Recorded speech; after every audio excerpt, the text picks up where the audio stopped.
Well, back in the late 1980s, 1987 to be exact, I had just come out of high school a year before. Suddenly felt the Lord calling me to mission. I was heading on to a short-term trip to Africa, and as I was preparing to go, I felt the Lord really calling me to mission, but I had no idea where do you go for training. Just before I left, I bumped into a friend of a friend that happened to have a friend that was studying down here at Bethany, and he had a brochure, so he handed it to me, and I looked at it, applied, and well, I wouldn't say next thing, but 6 months later I was down here studying from 1988 onwards. So, yeah, currently I'm the International Director for Bethany Gateways, which is the long-term mission sending arm of Bethany International. My family and I, we served 15 years in Africa with a focus on the unreached people groups and working with the Kenyan church and seeing them move into reaching the unreached people groups. I was asked to come back to serve in this role of International Director, so I've been back now just about 6 years, and within that role I oversee our basic overall strategic direction, as well as our personnel that as they serve over the seas, as well as our regional leaders and the whole overall structure. Just working with everyone to be sure we're all working on the same purpose and accomplishing what God's called us to. So, you know, all aspects of Bethany have really come around to one thing, and that is taking the church to where it is not. We do that for one purpose. It's ultimately to see the knowledge of the glory of the Lord cover the earth as the waters cover the sea. So we're looking at where are the places where the church is, but more so where the church isn't. And we believe that as the church goes in, they bring the glory of the Lord with them. They bring the knowledge of the glory of the Lord. And we want to see amongst every people and every place that they have that access to the knowledge of the glory of the Lord. And so we're working then to be able to be sure our people are in the places where they can be accessed in unreached people groups, those peoples that have not yet really had the gospel where they've been able to see the church established amongst them. And so we are sending our long-term workers into that area, as well as our students, but all pieces of Bethany all focus on that, of seeing the church taken to where it is not.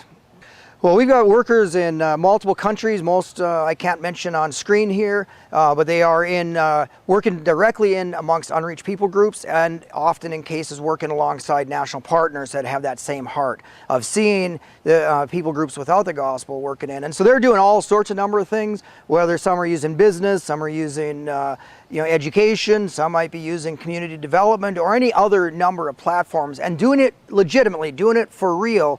But the ultimate purpose is to be able to see disciples made, and to see the churches established, and to see our national partners be able to be empowered to do the same. Yeah, we are really in a focus right now of being sure that all of our workers, all of our students, all of the process that is coming through understands that the tip of the spear for us is the making of disciples. And so we're working hard to be able to see how do we go into a people group, how do we find those people of peace, how do we find the ones that are there, and then what's going to allow us to be able to bring truth to them. And as we go into the people group, going in with love and speaking truth, and through starting a Bible studies, through whatever a one-on-one discipleship, so that as many people have the opportunity to be able to not just hear the gospel, but understand it and to be able to respond to it. There are so many ways to be able to get involved here at Bethany. Obviously, the first thing is prayer. We do not reach these people groups without prayer, and so to be able to really pray specifically for these people groups and for the workers amongst them is critical. Secondly, of course, is giving. There's all of our missionaries raise their own support, and just the organization as a whole. There's so many different ways to get involved financially.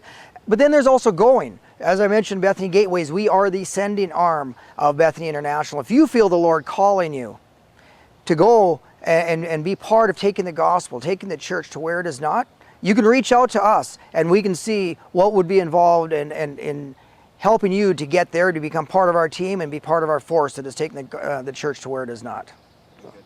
I can't imagine doing anything else. The Lord called me as a young man, told me I was going to be involved in taking the gospel to the unreached around the world, initially first in Africa, but he extended my scope. When he was calling me from Africa back here, in a dream he gave me, the interpretation of the dream was that if I do this thing, that life will be brought to otherwise lifeless places.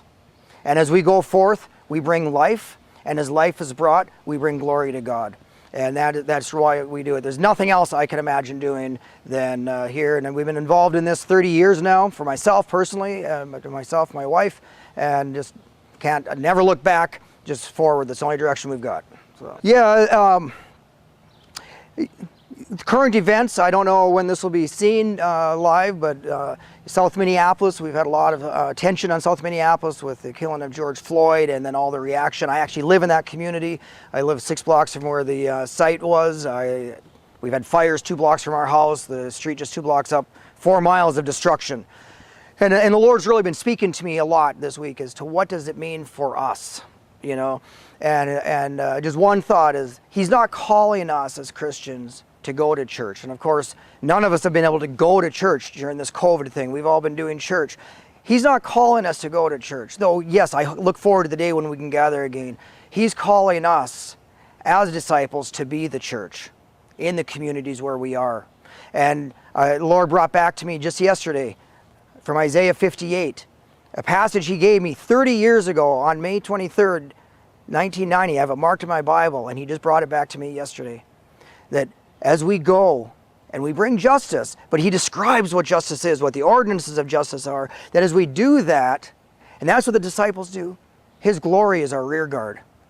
So as we walk and we be the church, His justice comes, and His glory will follow. So just the thought the Lord's speaking to me right now.